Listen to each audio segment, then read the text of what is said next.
は生きていけないんだよ。さあ、戻ろう。 Bonjour à vous, mes guerriers.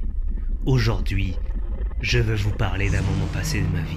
Je vais vous raconter l'histoire d'une personne qui m'a fait changer du tout au tout, qui m'a fait réagir sur le monde qui m'entoure et moi-même. Il s'appelle Wesley. Pour le présenter, il faut que je vous parle de sa personnalité. C'est un homme qui a compris que les choses matérielles ne sont que des chaînes qui emprisonnent notre corps et notre propre volonté.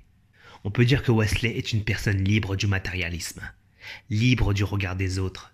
Il n'est pas dominé par son ego.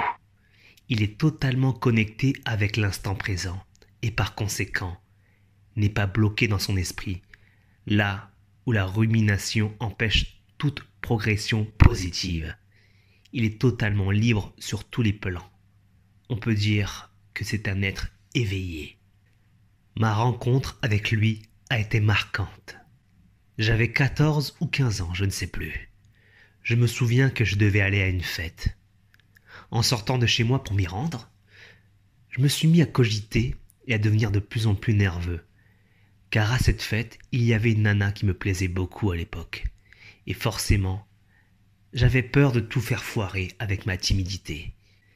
C'est en parcourant la route pour aller à cette soirée que je l'ai vu la première fois. Que j'ai vu Wesley, seul, dans un parc, en train de jouer au foot. Ça aurait pu être une situation tout à fait banale, si l'endroit où il se trouvait n'était pas réservé aux grands du quartier.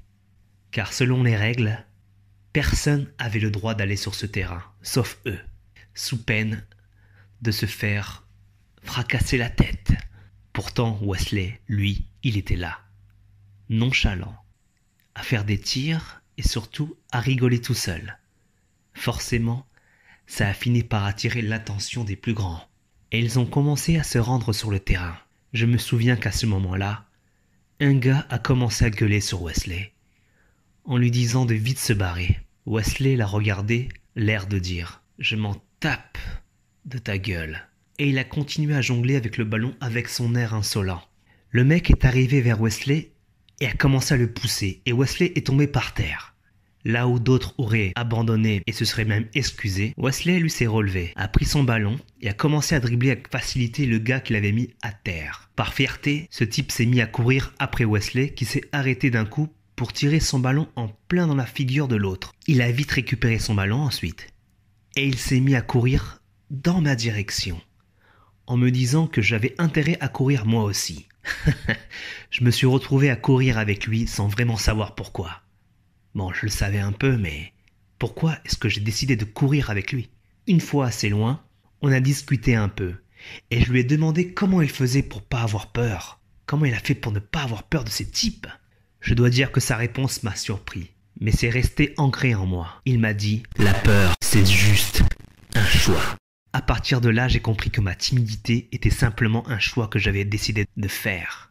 J'ai compris que la société et le système font tout pour qu'on soit pas nous-mêmes.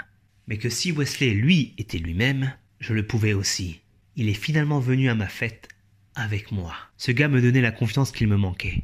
Autant dire que j'étais plutôt content. Une fois arrivé, je l'ai présenté à mes potes qui m'attendaient. Wesley, je pense qu'il avait 2 ans de plus que nous. Je n'ai jamais vraiment su quel âge il avait. Mes potes étaient un peu dans le coltard. Je pense qu'ils avaient dû fumer un peu avant mon arrivée. Quand je leur ai présenté Wesley, ils ont commencé à rigoler. Et donc, du coup, Wesley, lui, a rigolé encore plus fort qu'eux, ce qui les a beaucoup perturbés. Et ils ont compris que ce type était sûrement étrange. Et surtout, il faisait ce qu'il voulait sans faire d'effort. Une fois à l'intérieur de la maison où se déroulait la fête, on a remarqué que d'un côté, il y avait les filles et de l'autre les garçons. On était tous timides à l'idée de parler à une fille et vice-versa, sauf Wesley. Lui était là, à danser tout seul au milieu des gens, alors qu'il ne connaissait personne, à faire ce qu'il voulait de manière détendue, sans se soucier du regard des autres. Il était libre, et moi j'étais en totale admiration sur son lâcher-prise. Sa personnalité a attiré la plus jolie des filles de la fête, celle qui me plaisait d'ailleurs. Elle était sous le charme de Wesley. Pendant que certains rigolaient en voyant Wesley danser tout seul, Wesley était parti voir le DJ pour lui demander de changer de musique, car ce qu'il mettait était totalement ringard. Mais le DJ refusa, car il devait passer la musique qu'on lui avait dit de mettre, et Wesley avait donc répondu qu'il devait arrêter d'obéir à des ordres qui n'étaient pas en accord avec le manque d'ambiance de la fête, et qu'il fallait absolument qu'il réagisse car la musique était mauvaise à souhait. Ça a suffi à ce que le DJ change de musique, avec un Wesley derrière les platines qui a balancé un son qu'il kiffait pour pouvoir se mettre en scène. Il a commencé à marcher vers la fille qui m'intéressait et à danser avec elle. Encore une fois, ça a scotché tout le monde.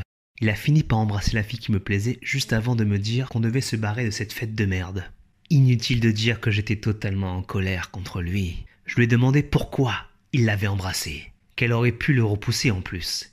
Il m'a répondu tout simplement qu'il en avait envie, et qu'il l'avait fait, et que s'il avait été repoussé, et que s'il avait été jeté, ça n'aurait pas été la mort. Il m'a ensuite demandé si c'était de ça que j'avais peur, de passer pour un con, qu'on parle sur mon dos, qu'on me juge, ou même de froisser les gens. Et tu as peur du regard des autres? Il a conclu en me disant ceci. Dis-toi que même en faisant le mec sympa et coincé, il y aura toujours des gens pour parler en mal sur toi. Et c'est comme ça. Mais il y a une bonne nouvelle, mec. On n'en a rien à foutre. Pourquoi perdre ton temps à voir ce que les gens t'imposent? Regarde plutôt ton chemin. Tu vas devoir lâcher prise et commencer par t'imposer en toi-même.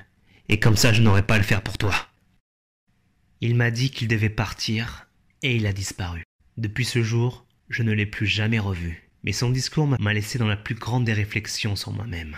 Le lendemain, à l'école, en revoyant mes potes, ils m'ont demandé une chose étrange. Est-ce que tu as toujours été au courant pour Wesley? Voilà mes guerriers, cette histoire a complètement changé ma façon de voir les choses et surtout d'agir dans la vie. Je vous dis à bientôt mes guerriers, et surtout n'oubliez jamais la légende. 財産なんて関係ない。車も関係ない。財布の中身もだ。パンツのブランドもな。お前らは歌って踊るだけのこの世のクズ。